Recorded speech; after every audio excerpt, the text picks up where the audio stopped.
I'm Any New Province, and this week we're going to find out if Demonic Vigor is, possibly, Pauper playable. Demonic Vigor is an aura that was made Pauper legal with the release of Dominaria. It costs 1 black to give enchanted creature +1/+1, but the most exciting part about this aura is that when the enchanted creature dies, you return it to its owner's hand. There are lots of spells that allow you to re-trigger creatures' enter the battlefield abilities by having them die. Supernatural Stamina and Angelic Renewal are the two most popular ones that come to mind. What makes Demonic Vigor unique is that it's an aura, meaning it can be tutored out of your library with one of the most versatile tutors in the entire Pauper format, Heliod's Pilgrim. That's why I've built a deck around Demonic Vigor that allows you to synergize with both sacrificing creatures and snowballing a ton of value as the game goes later. This is Orzhov Aura Control. I'll start by explaining the cards that help us get a ton of value out of our auras and also find the auras we need when we're looking for them. First is Heliod's Pilgrim. Like I mentioned, it costs 2 and a white for a 1/2,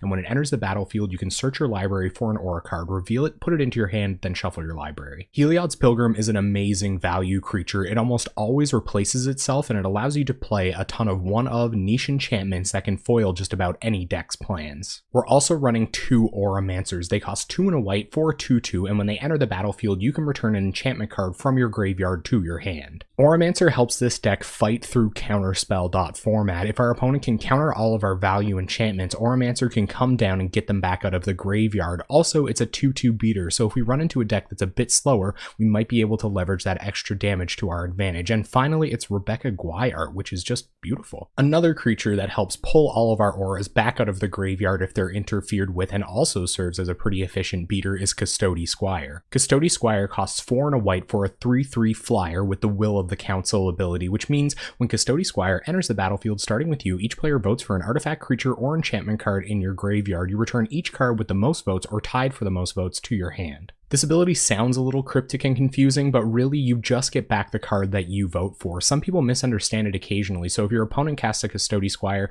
the card you're supposed to vote for should already say 1 vote on it in little blue writing if you highlight it in the graveyard. Alright, let's talk about the most exciting part of this deck, all of the fun one-of enchantments we get to run because we have Heliod's Pilgrim to go into our library and search them out. First, we have Crown of Suspicion. It costs 1 black for an aura that gives enchanted creature +2/-1. In a pinch, when we have to attack for lethal, we can put this on our own creature. Usually though, we want to put it on an elf or something because you can sacrifice Crown of Suspicion to give enchanted creatures and other creatures that share a creature type with it +2/-1 until end of turn. I really like this card as a one-of. It's a little bit more efficient than any other Wrath you can play if your opponent is on a lot of X1s with one creature that shares a type with all of them that incidentally has just enough toughness to hold the crown. Fate's Fetters is the first in a long line of pacifisms we're running in this deck. It costs 3 and a white, and when it enters the battlefield, you gain 4 life. Fate's Fetters is a really interesting pacifism effect, and again, I like having exactly one of these. It can enchant any permanent with an activated ability we don't want our opponent activating. Next, we have Hobble, which costs 2 and a white for an aura that draws a card when it enters the battlefield. That's pretty great. It already replaces itself. Also, the creature it enchants can't attack, and if that creature is incidentally a black creature, it also can't block. Our next pacifism caught my attention when it became part of Methonical's enchantment control brew. It's called Recumbent Bliss. It costs 2 and a white for an aura that makes enchanted creature unable to attack or block. Also, at the beginning of your upkeep, you may gain 1 life. We have lots of ways to peck in damage and win in the later game. Just being able to gain a single extra life point every upkeep is actually huge. Next, we have Gift of Orzhova for another little bit of incidental life gain. It costs 1 and 2 hybrid white or black mana, which means you can pay white or black for it, and enchanted creature gets +1/+1 and has flying and lifelink. We're going to be gumming up the ground with a ton of pacified creatures, so giving one of our own creatures a little bit of extra evasion and some lifelink will help swing the later game in our favor. Next up is Dead Weight. It costs 1 black and gives enchanted creature -2/-2. Sometimes this plays exactly like the aura version of a Disfigure, but in our deck we have ways to go and get it out of our graveyard and continuously remove our opponent's creatures with it, making any deck with small creatures vulnerable to our strategy. Our last pacifism is Kirtar's Desire. It costs 1 white and it makes it so that enchanted creature can't attack, but also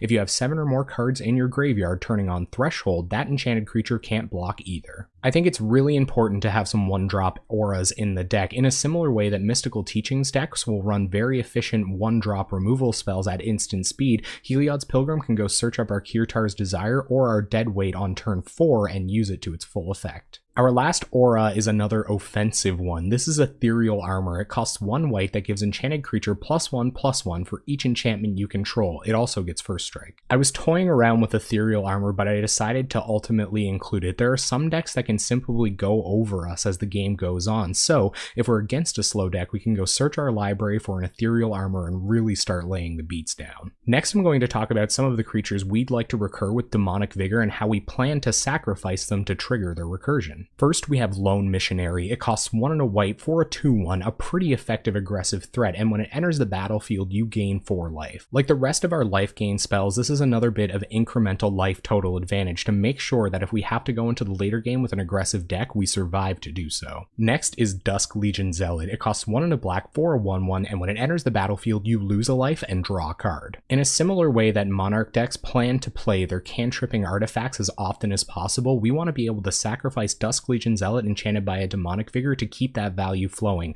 With all the life gain in our deck, losing a life every time we have to draw a card with it isn't even that big of a cost. Next is Karsi Sadist, which is a great card to recur on its own, but it also enables our sacrifice synergies. Karsi Sadist costs 1 black for a 1/3 with Exploit, which means when this creature enters the battlefield, you may sacrifice a creature. If you do, target opponent loses 2 life and you gain 2 life. It's important to play spells with abilities like this that can win the game through Moment's Peace out of Tron. However, it's also got a 1/3 body, so if you have to play this card early without even triggering its exploit ability, it's not the end of the world. On the other hand, there are some exploit abilities you really do want to trigger every time, like the one on Vulturous Aven. Vulturous Aven costs 3 and a black for a 2/3 with flying, and if you sacrifice a creature when Vulturous Aven enters the battlefield, you get to draw 2 cards and lose 2 life. Vulturous Aven is a great creature to recur with Demonic Vigor. You can continue generating card advantage, and even though we're losing life, it's not a big deal. We've gained a lot over the course of the game. Finally, Vulturous Aven can carry something like our Ethereal Armor and get in over all of those pacified blockers for the win. Sometimes we won't have the luxury of being able to sacrifice one of the creatures that we want to trigger again by allowing it to enter the battlefield. That's why I've included Core Skyfisher.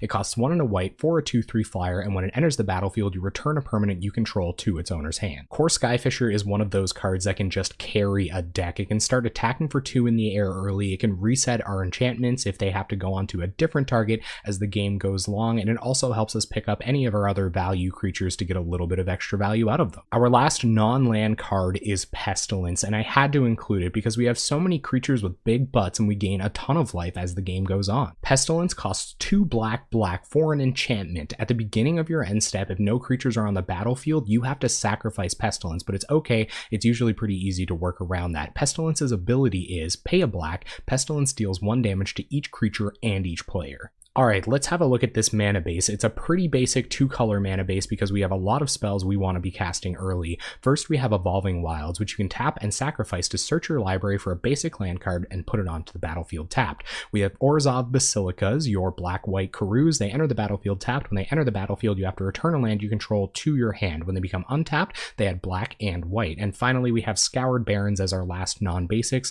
Standard Pauper Duels, they enter the battlefield tapped, gain you a life, and when they become untapped, they add black or white. For basics, we're running 5 plains and 6 swamps. We're running a single extra swamp as an untapped black source because we want to be able to hit our Dusk Legion Zealots early to draw into the rest of our land drops or deadweight an aggressive creature first thing. Alright, let's have a look at the sideboard. First, we have another copy of Lone Missionary so that we can gain way more life than our burn opponents can deal. We have 2 Core Sanctifiers as a great recursive way to destroy artifacts and enchantments. We have 2 Chainer's Edicts for that extra value in the long game if our opponent is only playing a couple of creatures. We have a Nihil Spellbomb for blowing up the graveyards of those blue-black control decks and Tron decks. We have 2 Palace Sentinels because they completely invalidate some strategies if they come down early. Speaking of invalidating strategies, we have some Standard Bearers to pick up opponents that have a lot of pump spells and auras. We have 2 more Pestilence if our opponent is going crazy with X1s and we have to close the game out that way, and we have 3 Duress to force through our important spells if there's counter magic around. And there you have it, Orzhov Aura Control. We're going to take this deck live into a league this Tuesday night at 7 p.m. Atlantic time at twitch.tv/AnyNewProvince.